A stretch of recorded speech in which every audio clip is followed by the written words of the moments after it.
Most people watched A24's Undertone and walked away thinking one thing. It's a religious horror film about God punishing a woman for rejecting her faith. A girl raised by a devout mother, pregnant out of wedlock, turns away from church, and a demon shows up. The reading is obvious, but I think the reading is completely wrong. Because if you actually look at this movie, it's not about God at all. It's about a mother who consumed her daughter so completely that the daughter had no identity left. And by the time the daughter figures out what happened, it's too late to save herself. This is a film about a cycle, about how a mother's loneliness gets passed down to a daughter as a prison, about how love and possession look identical from the inside, and about why an abortion isn't a sin in this movie, it's an act of mercy. So, today we're breaking down Undertone. We are talking about what the demon actually represents, why the couple on the tapes matter more than you think, and why this might be one of the most devastating horror films ever made. Welcome to the Cultural Curfew podcast.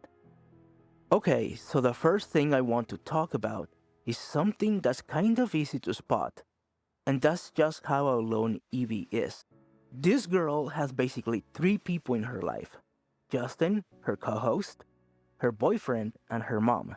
That's it. That's her entire world. And the thing is, the more you watch, the more you realize that none of these connections are actually deep.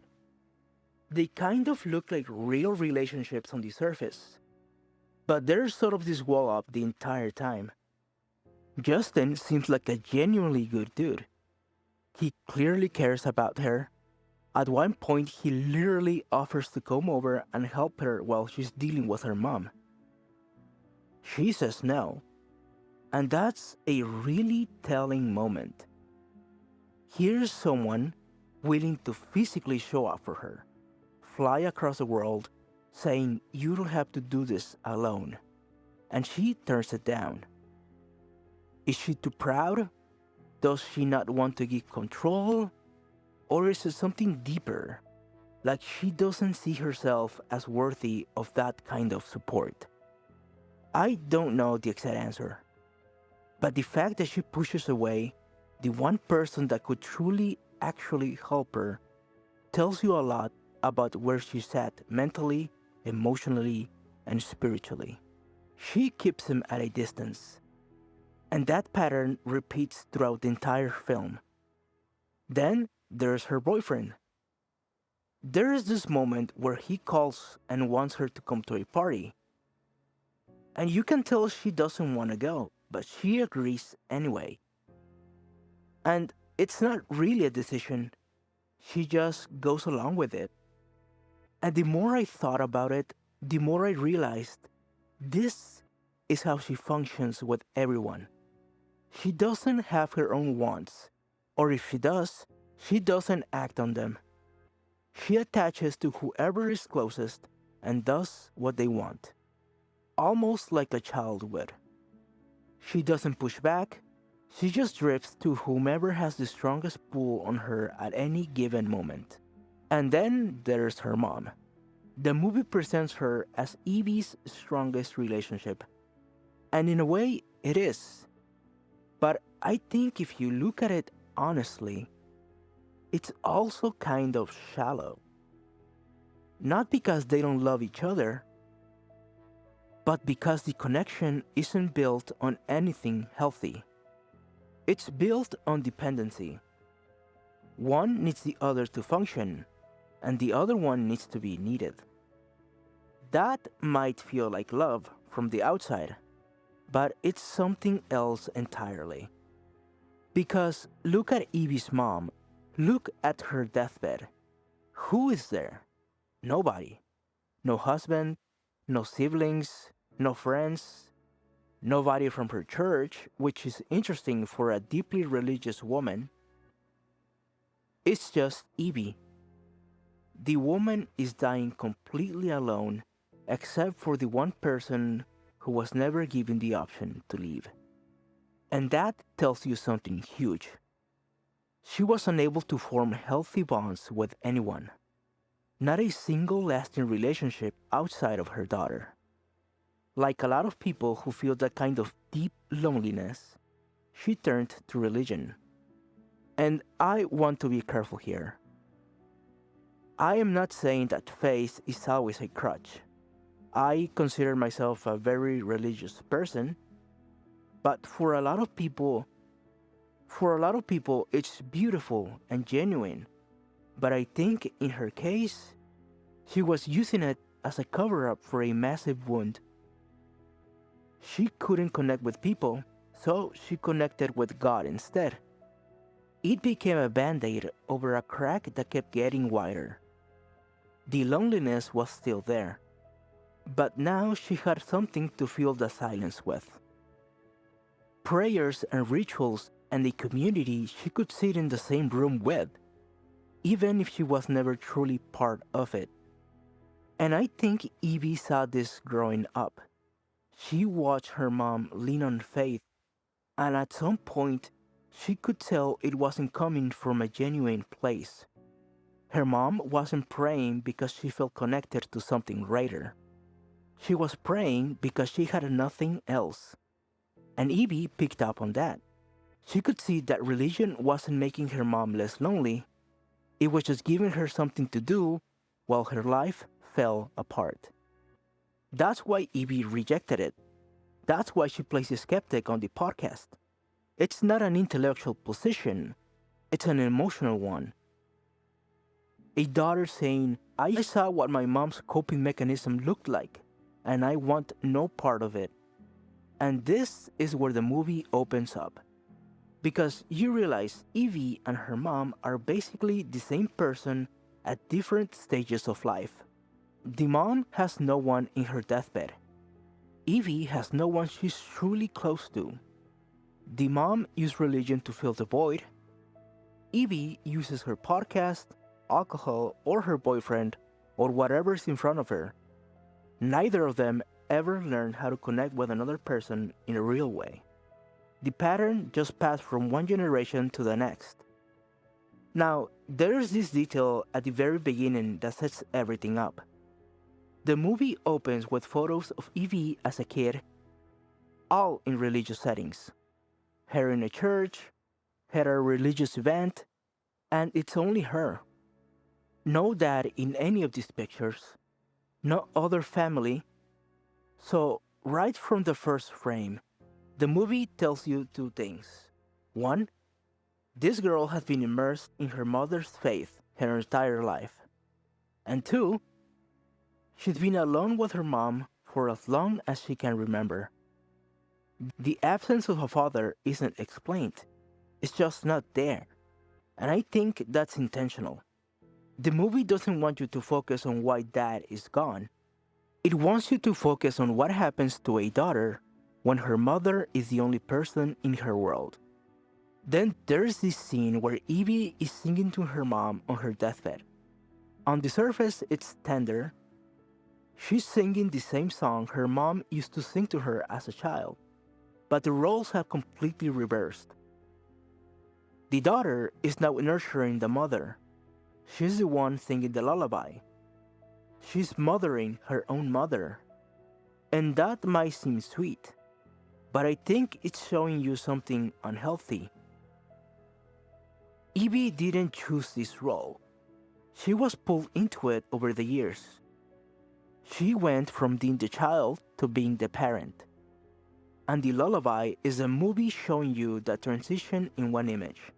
The song stayed the same. Everything else flipped. And the camera does this very interesting thing, where it sometimes frames Evie to look more androgynous.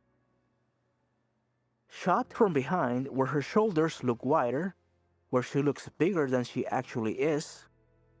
And I could be reading too much into this, but I think the director is showing you that Evie has had to fill both roles, mother and father, in this household. She's been everything to her mom. And if she has this baby, she'd be repeating the exact same setup. Single motherhood, no partner, no support, the same cycle, one generation forward. And then there's the clock. Once I noticed it, I couldn't stop hearing it. The ticking is really loud in this movie, way louder than it needs to be. And I don't think it's just atmosphere. I think the clock is counting down to Evie's metaphorical death. Because the moment her mom stops breathing, the role of daughter dies with her. The identity, the only Evie has ever known, goes away the second her mom is gone. And there's nothing underneath it. No backup, no Evie without her mom version developing in the background. Just that one thing. Daughter, caretaker, and when that role is gone, what's left? So that's the setup. A girl who is completely isolated, whose entire identity is around being her mother's daughter, and her mother is dying, and the clock is ticking, and from here, it only gets darker. Alright, so real quick, before we keep going, today's sponsor is me. I don't have a mattress company or a VPN to sell you, it's just me. And I'm going to be honest with you for a second because I think you guys deserve that. If you're enjoying this so far, the single biggest thing you can do to help this podcast grow is just to leave a like or drop a comment. That's it. That's the whole thing. The way these algorithms work, whether it's YouTube or Spotify or whatever you're listening on, they basically decide whether to show this to more people based on whether the people who are already here are interacting with it.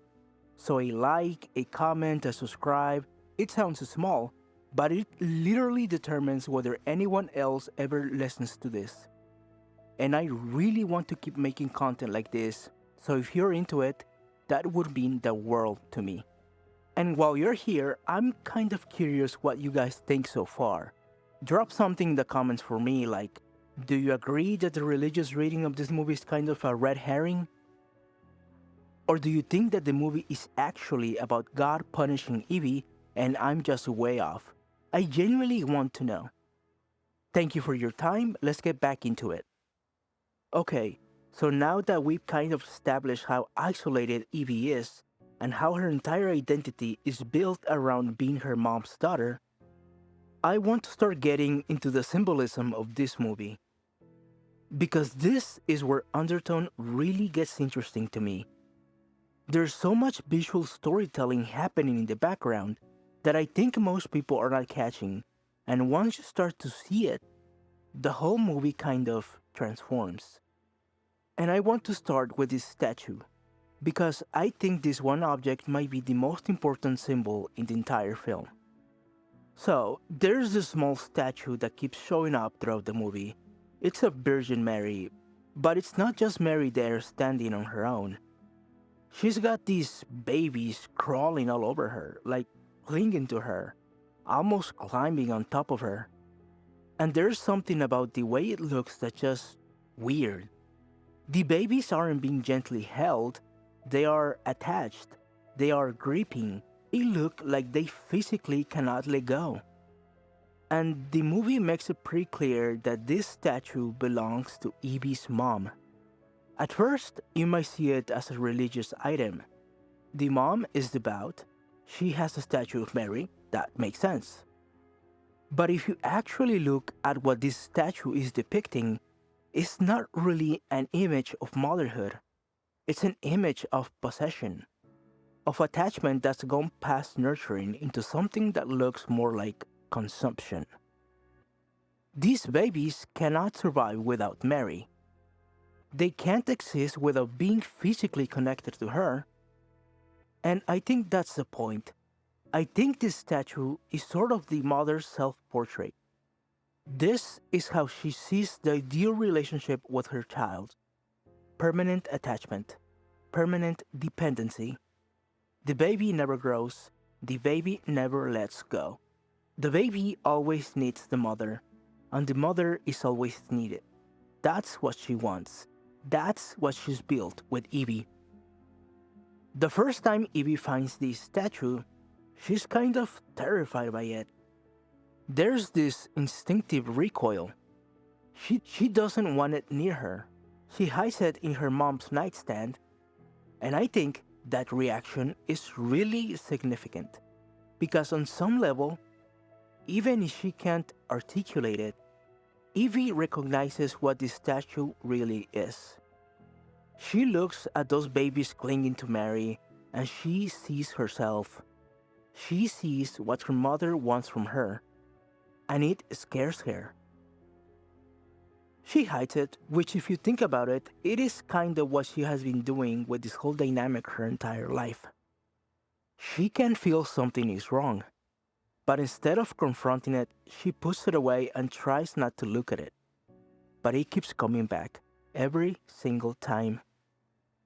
Every single time Evie makes a move toward any kind of independence, that statue shows up again. After she also called with a doctor about her pregnancy, the statue reappears next to her mother's bed. And the mom is in a coma. She can barely breathe, and somehow, the moment she senses her daughter might be stepping towards a new life, the statue appears next to her. As if, even in her final days, her instinct is to grab onto that symbol of the clinging child and pull it close. And then there's another detail that connects to this. Inside the nightstand, near where Evie hid the statue, there's a glimpse of the drawing that Evie recreates later in the film. It's an image of a demon eating or killing a child. Grotesque, violent, the opposite of everything else in the house. And the placement is deliberate. The statue and the drawing are sitting side by side. The idealized mother, Mary, with the clinging babies, and the devouring mother, a demon consuming a child. And I think the movie's telling you these aren't two different things. They are the same thing from two angles. One is what it looks like from the outside. The other is what it looks like from the inside. Same bond, one has the mask on, the other has it off. And the mom has a bunch of these images around the house, not just statue, angels with babies, religious art with small figures clinging to larger ones. It's everywhere. The whole house is decorated with this idea of attachment. And that means that Evie didn't just grow up with an overly attached mom. She grew up inside a world built around this message. Stay close, don't let go, you are nothing without your mother. That was the air she breathed every day, and when you grow up inside a message like that, it becomes invisible. You can't see the cage, because the cage is the only room you've ever been in. Which brings me to what I think is one of the most powerful moments in the entire film. It's just Evie looking at a painting on the wall. There's this scene in the middle of the movie where she's staring at a painting of the Virgin Mary surrounded by angels. And she looks terrified. Not scared in a jump scare way, but deeply unsettled. And when I first watched this, I assumed she was looking at Mary. That's the obvious focal point. But I don't think she's looking at Mary. I think she's terrified at the angels. Look at what the angels are in that painting. They are smaller, they are in the background, they exist to support Mary. Their entire purpose is to serve the central figure. They don't have their own story. Nobody looks at the painting of Mary and wonders what the angel's life is like outside the painting. Because like the angel doesn't have a life outside the painting, it only exists in relationship to Mary. And I think Evie is seeing herself, not as Mary, as the angel, the small one whose entire existence revolves around supporting someone else. And the terror on her face is a very specific question. What happens to the angel when Mary disappears? Where does it go? Who is it? Because the angel was never its own thing. It was always defined by its relationship to the bigger figure. And if the figure is gone, The angel doesn't just lose someone it loves, it loses the only reason it existed. That's exactly Evie's crisis. Her mother is Mary, she is the angel, and her mother is dying, and when Mary dies, the angel ceases to exist. And I think this is why near the end of the film she says, "I killed my mom." On the surface, it sounds like guilt, and part of it is. There's this memory eating at her, where her mom asked her to pray together at church and Evie lied and said she was too busy. She didn't want to go. She didn't want to participate in her mother's faith, the thing she already identified as a hollow coping mechanism. She didn't want to pretend that praying together was the same as being close. But she knew saying no would hurt her mother, but she did it anyway. But I think "I killed my mom" is about more than a missed phone call. I think she's saying that by pulling away, by rejecting her mother's faith, by trying to be her own person, even a little bit, she wounded a woman who couldn't survive without her daughter's proximity. In this dynamic, every act of separation is a small death. Every time Evie said no, it wounded her mother. And Evie has always known that. It's why she never fully separated. She understood that by becoming her own person, it would destroy her mother, so she stayed. She stayed the angel, she stayed in the painting, and now the painting is falling apart anyway. Okay, so here's where it all comes together. Evie is pregnant. She has a choice. She could, in theory, transition from being the daughter to the mother. Trade one identity for another. Her mom is dying, so the daughter role is disappearing. But if she has this baby, she gets a new role, new purpose. Problem solved, right? But it doesn't work like that. Because Evie was never individuated, or in other words, she never figured out who she is separate from her parents, or in this case, her mother. That process that usually happens in your teens or your 20s, where you develop your own personality, your own interest, your own sense of self, that isn't just a reflection of who raised you. It's messy, very messy and hard, but it's how you become a person. It's implied that Evie never really did that. She went straight from child to caretaker with nothing in between. She never got to just be a person on her own terms.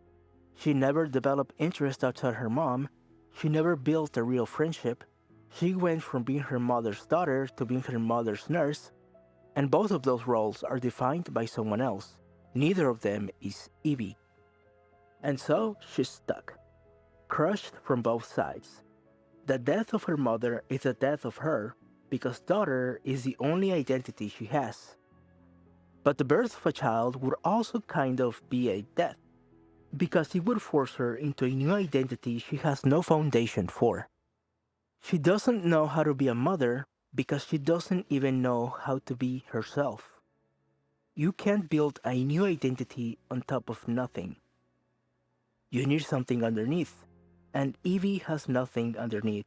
Just empty space, no foundation, no Evie, just the angel, and the angel only knows how to orbit. And I think that's what makes this movie more than a horror film. That feeling, not knowing who you are outside of your relationship to someone else. That's something a lot of people actually go through. And the movie uses horror to externalize something that's usually invisible. It gives this internal crisis teeth and claws and a name. Abyzou, I don't remember the demon name.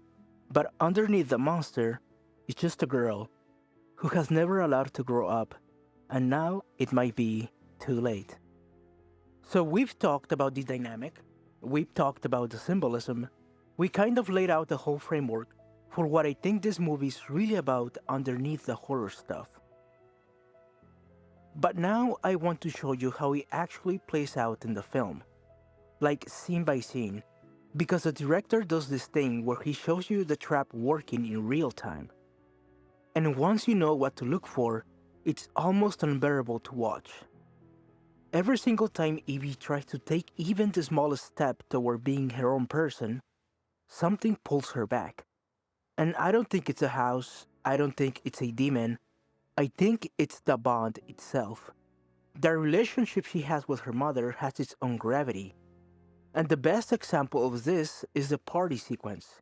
Because this is where the movie kind of lays out the whole mechanism into one stretch of scenes. So I talked earlier about how Evie's boyfriend calls her and asks her to come to the party, and how she clearly doesn't want to go, but she agrees to go anyway, because she sort of defaults to whatever the person closest to her wants. But there's a detail in this scene that I didn't get into yet, and I think it must be one of the most important moments in the entire film. When Evie says yes to her boyfriend, when she makes the decision to leave the house and go be with someone else for a night, she looks in the mirror. And this is significant because throughout the entire movie, Evie avoids mirrors. She's in front of them constantly, the director keeps placing them in her environment, but she almost never actually looks at herself. She turns away, she averts her eyes, she finds something else to focus on. It's like she can't bear to see her own reflection. And I think there's a couple layers to that. Part of it's guilt. She feels guilty about her mom, about the missed phone call, about all the small ways she's pulled away over the years. And looking at yourself when you're carrying that kind of guilt is hard. The mirror becomes an accusation, but I think there's something deeper going on too. I think Evie avoids mirrors because she genuinely doesn't know who she is. If she looked at her reflection, like really looked at it, she wouldn't recognize the person staring back, because that person has never been defined on its own terms. That person has only existed in a relationship to someone else, and so the mirror doesn't show her Evie, it shows her a stranger, or maybe worse, it shows her nothing. An empty outline of a person who was never filled in. And I think that's more terrifying to her than anything else in the movie. The demon is scary, but looking in the mirror and seeing someone with no identity, someone who might not even exist once the person they revolve around is gone, that's a different kind of scary. That's the kind you can't run from because it's inside you. So, when she says yes to the party and she looks in the mirror, it's the one time in the whole movie where she actually makes eye contact with her own reflection. And the look on her face is not confidence, it's not excitement about going out, it's contempt and fear. She's looking at herself and she hates what she sees. But she's also terrified of what she's about to do. Because saying yes to the party means saying no to her mom. It means leaving the house, it means detaching, even just for one night, from the person she's been orbiting in her entire life. And that look in the mirror is like she's staring at the angel and asking it for the first time. Can you survive without Mary? And the angel doesn't know the answer. But she goes.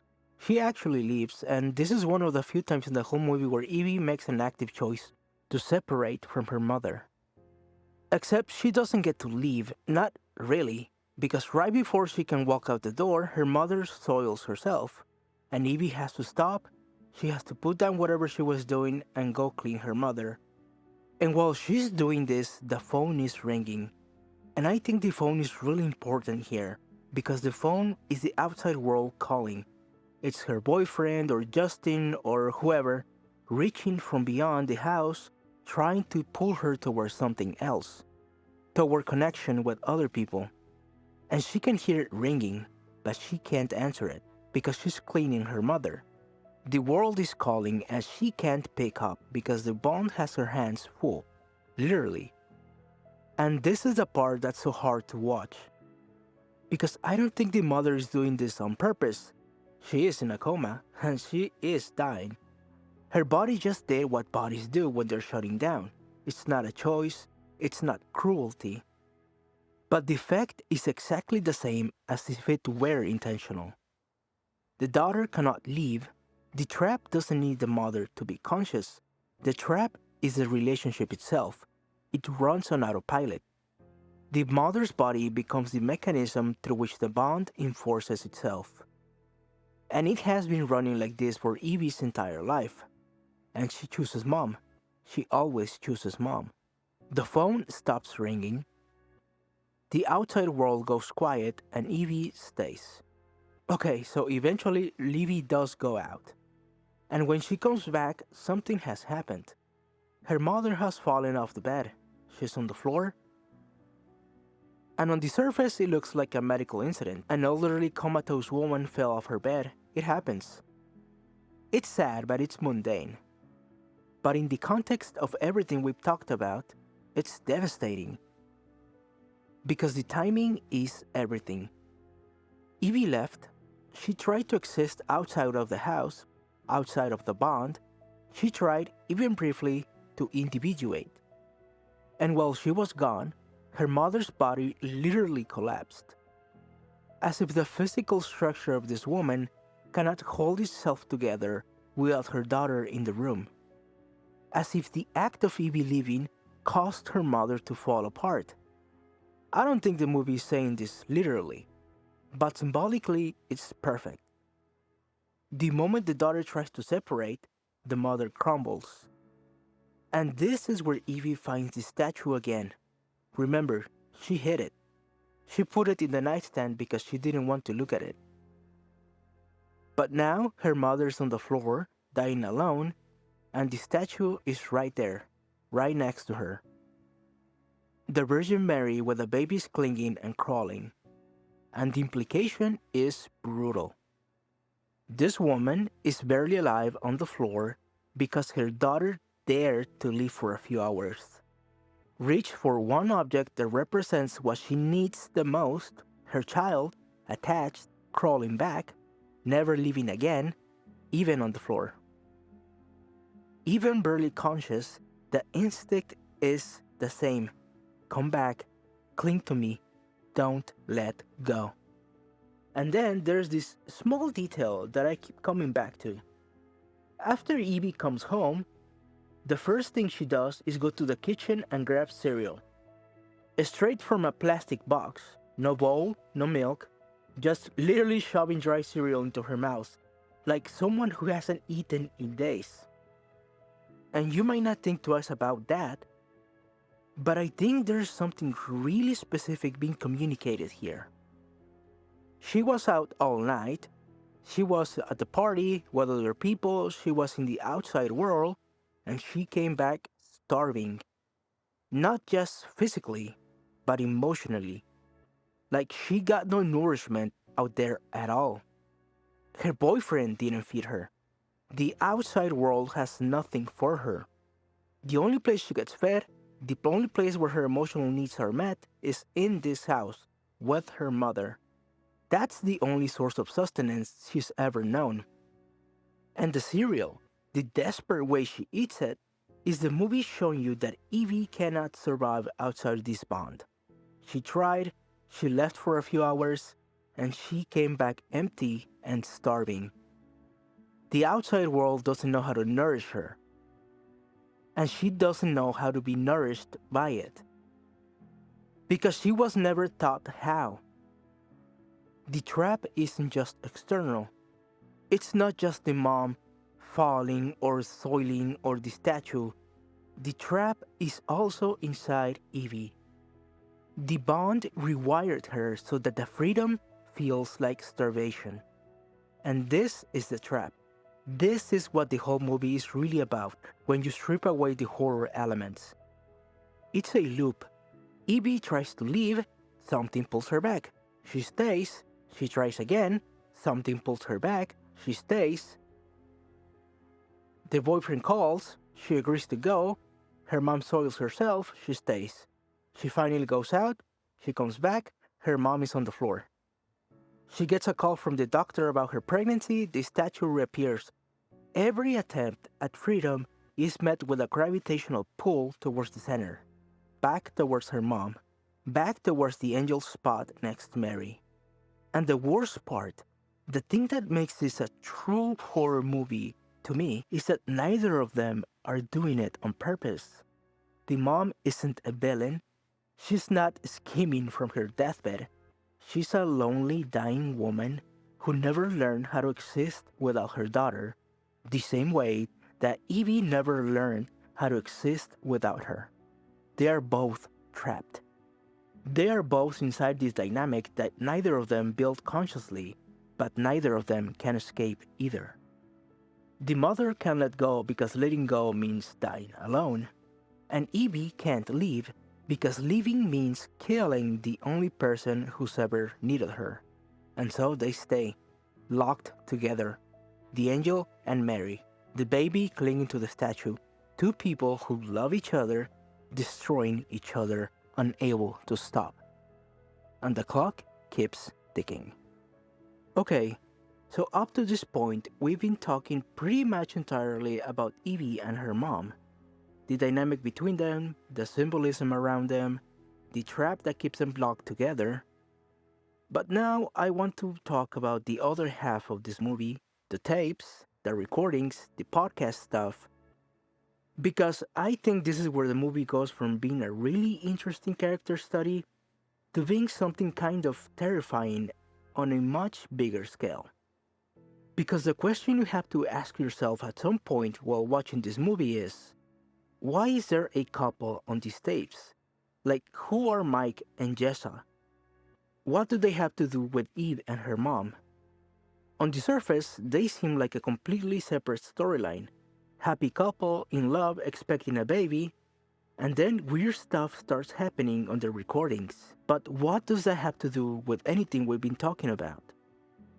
And I think the answer to that question is what turns this movie from a personal story into a universal one. Let's start with the lullabies, because I think the lullaby might be the single most important motif in this entire film. And it connects everything together. We already talked about how Evie sings to her dying mother, the same songs her mom sang to her as a child. The roles reversed, the daughter nurturing the mother. Now look at the tapes. Jessa is singing lullabies in her sleep. She's not even a mother yet. The baby hasn't been born, but she's already singing. She's already rehearsing the bond in her unconscious mind. Like something inside her is preparing her for the role, getting ready to become the consuming mother before the child even exists. And I think that's incredibly significant. Because it means that the lullaby isn't just a song, it's a vehicle. It's the way this cycle gets transmitted from one generation to the next. Evie's mom sang to Evie, Evie sings to her dying mom, Jessa sings in her sleep before her baby arrives. The song is a chain. It's the sound of a mother binding a child to her. And it gets dressed up as love, as comfort, as something beautiful, but underneath it, the song is the mechanism. It's how the bond gets planted. And I think the demon doesn't attach to people, it attaches to the song, because the song is the cycle. And the movie kind of confirms this when Evie and Justin are talking about the nursery rhymes. They sort of halfway acknowledge something that most people don't think about, which is that old nursery rhymes are kind of messed up. Like if you actually listen to what these songs are saying, they are warnings. They are dressed up as cute little children's songs, but underneath, they're telling you that adults do terrible things to kids. That the world is dangerous. That the people who are supposed to protect you might be the ones who hurt you. And then there's the London Bridge reference, which I think is really specific and deliberate. There's this old tale that children were sacrificed and buried alive under the foundation of the London Bridge. Crazy, I know, but it's like a real thing. Like, literally built into the structure. And if you think about that in the context of this movie, that's exactly what Evie's mother did.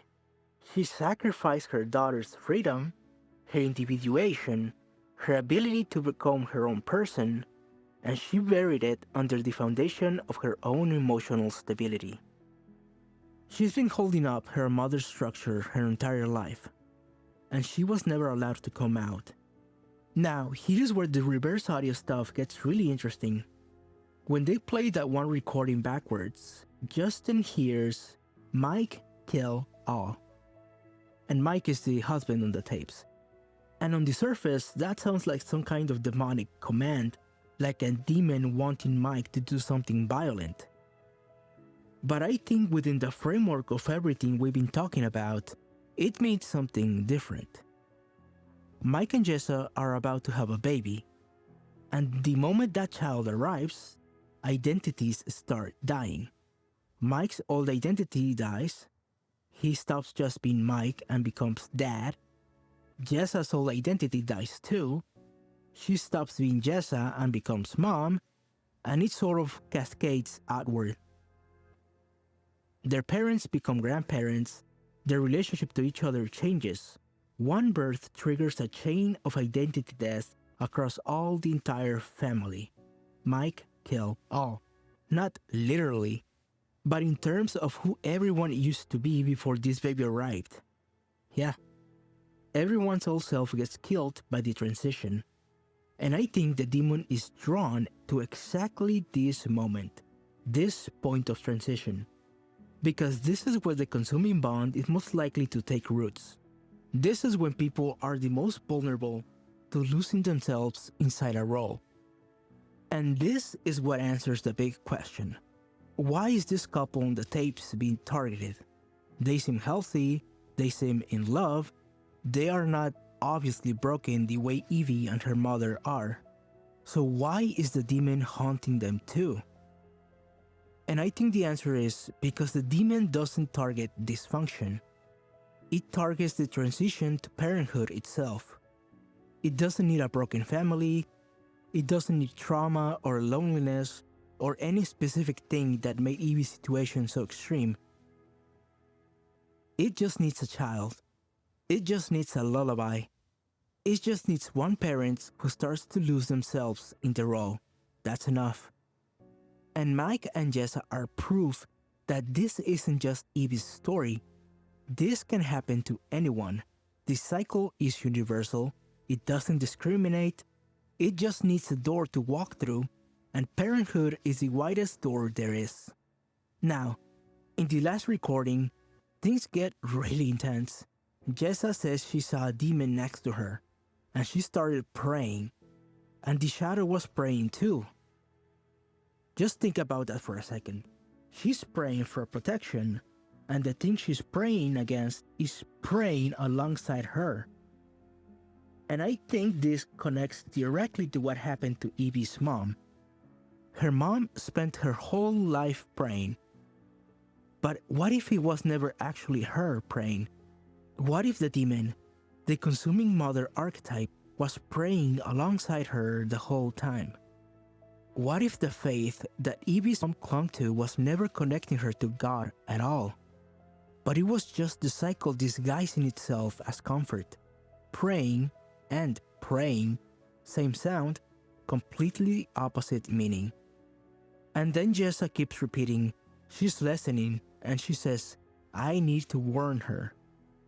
And this is the moment that Evie's mom wakes up from her comatose state. And I think these two things are connected. She's listening works on two levels. Yes, the demon is listening through the podcast, but more importantly, Evie is listening. The tapes are a mirror being held up to her future. Jessa is further along the cycle than Evie. She's already inside it. She can already see what's coming, and I need to warn her. Is Jessa trying to reach through the recording and tell Evie, this bond will devour you the way it's devouring me. Get out while you can. And the fact that this is the exact moment that Evie's mom wakes up is terrifying. The cycle is being named out loud. Someone is trying to break it. And the mother's body activates in response. Like the bond has an immune system and it just detected a threat. The last recording also mentions Justin, her co-host, by name, and I think that's significant. Justin is Evie's only external connection. He's the only person who offered to help. He's the closest thing he has to a healthy bond outside of her mother. And the consuming dynamic survives by isolating the child. It needs Evie to be alone. It needs her to have no one else. So the demon names Justin. It marks him, not to kill him, but to sever that connection. To make sure that even after her mother dies, Evie stays alone. Because if Evie found a real connection, a healthy one, the cycle would break.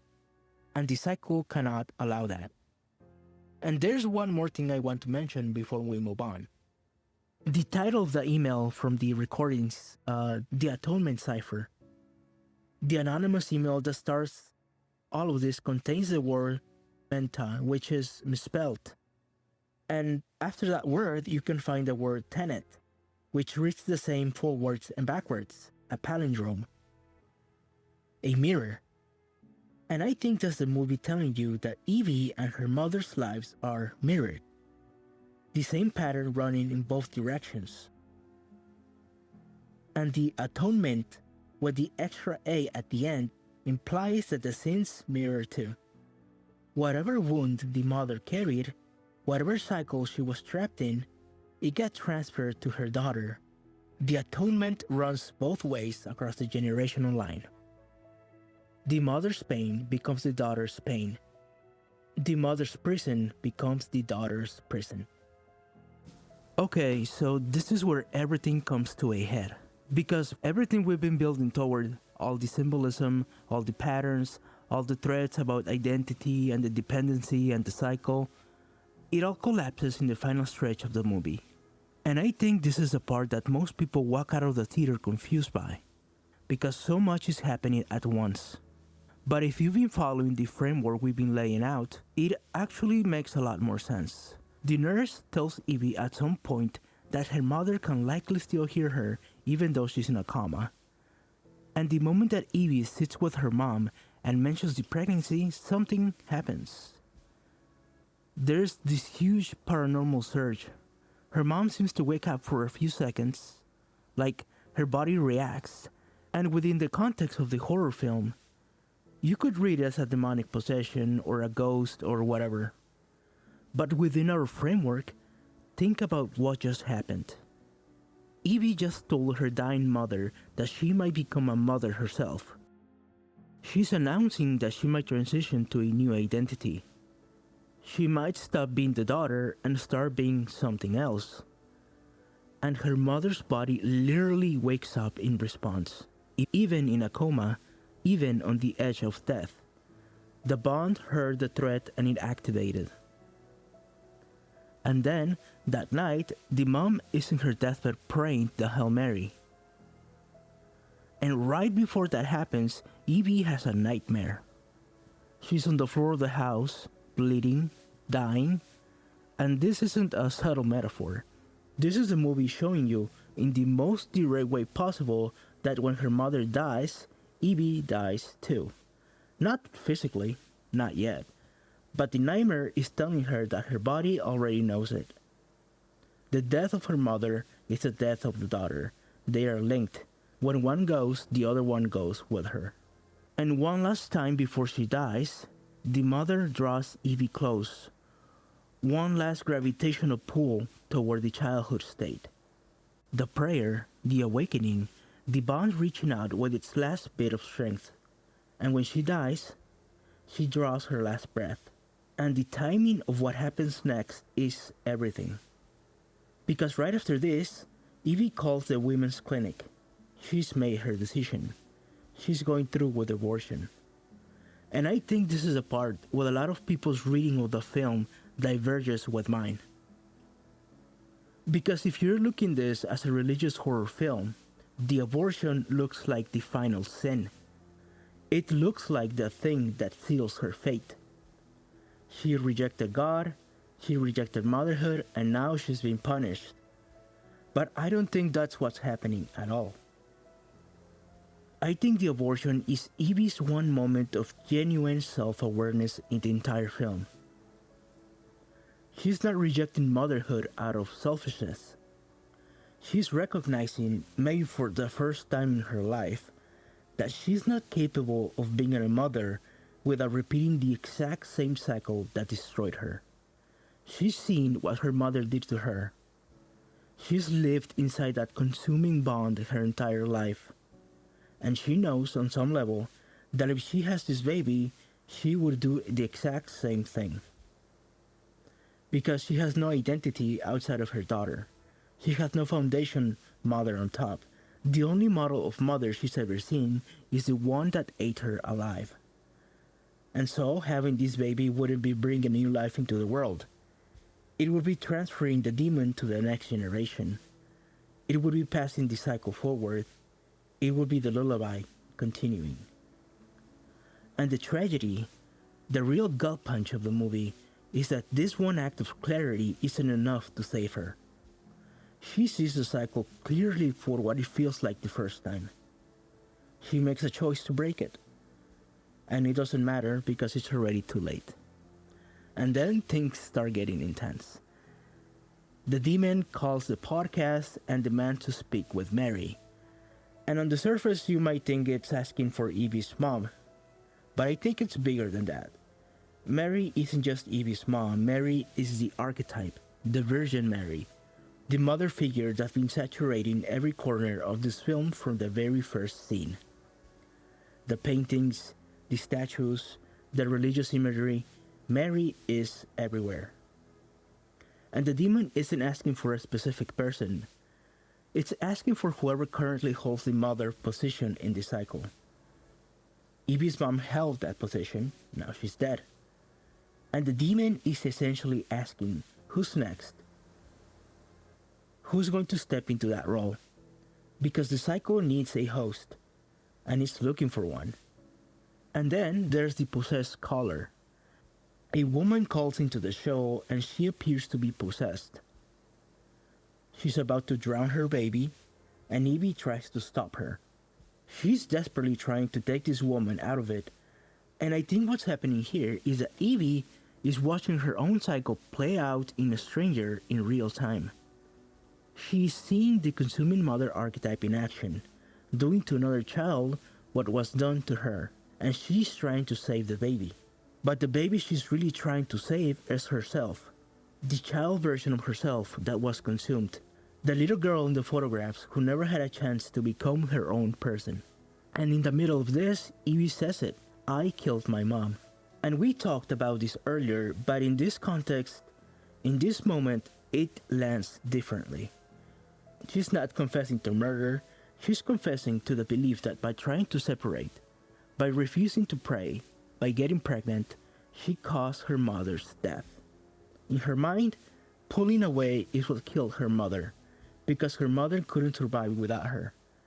And the guilt of that belief has been eating her alive this entire movie. And the demon responds, it mocks her, it's too late. And I think that line is the cruelest thing in the entire film, because it's not just the demon taunting her, it's the truth. It is too late. Evie couldn't save that woman on the phone. She couldn't save herself as a child. She can't save herself now. The cycle started before she was born. It was running her life before she even had a choice. And by the time she could see it clearly enough to try to break it, it had already won. Okay, so we're at the end. And I think the last few minutes of this movie are some of the most devastating I've seen in a horror film in a long time. Not because of the scares, although there are scares, but because if you've been following everything we've been talking about, every single image in this final sequence is that this is paying off. It all lands at once. After the mother dies and the paranormal stuff reaches its peak, Evie goes down to the kitchen, and it's destroyed, like genuinely wrecked and dirty. Filthy, chaotic, stuff everywhere. And I think this is a movie showing you what happens to the only safe place Evie has ever known the moment the person in the center is gone. Remember the cereal scene? Remember how this house was the only place that could nourish her? Well, now look at it. The kitchen is ruined. The safety is gone. The structure that held Evie's entire life together has collapsed from the inside out. For the first time, the outside of this house matches the inside. It was always rotting. It was always pulling apart underneath. But while her mother was alive, the surface held. And now, it can't. And in that same scene, her mother's wheelchair is covering the entrance, blocking the way out. And I think that image is so simple but so brutal. Even in death, even after she's gone, her mother's physical object is still blocking the exit. Evie is still trapped. The bond doesn't need the mother to be alive to keep functioning. The wheelchair doesn't need anyone sitting in it to block the door. The trap outlives the person who sets it. And then Evie goes upstairs to her mother's room. And her mother's body is not in the bed anymore. It's gone. And in its place, sitting right on the bed where her mother used to be, is the statue. The Virgin Mary with the babies crawling and clinging to her.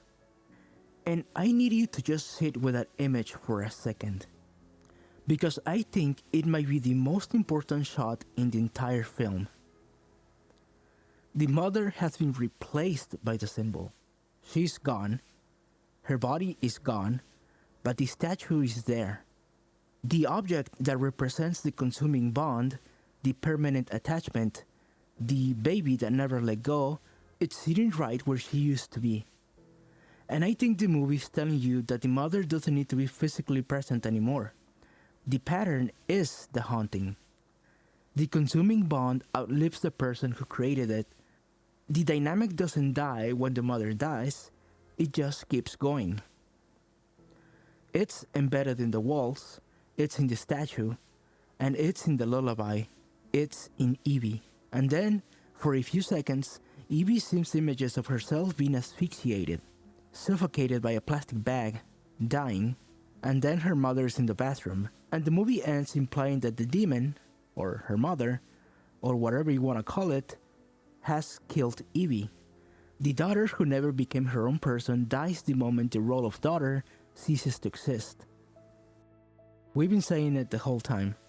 The angel cannot survive without Mary, and now Mary is gone, and the angel is gone too. And then there's the drawing. Evie recreated the demonic drawing from the cabinet. The demon killing or eating the child. And I think this image holds two deaths at the same time. There's the physical death, the abortion, the literal ending of a life.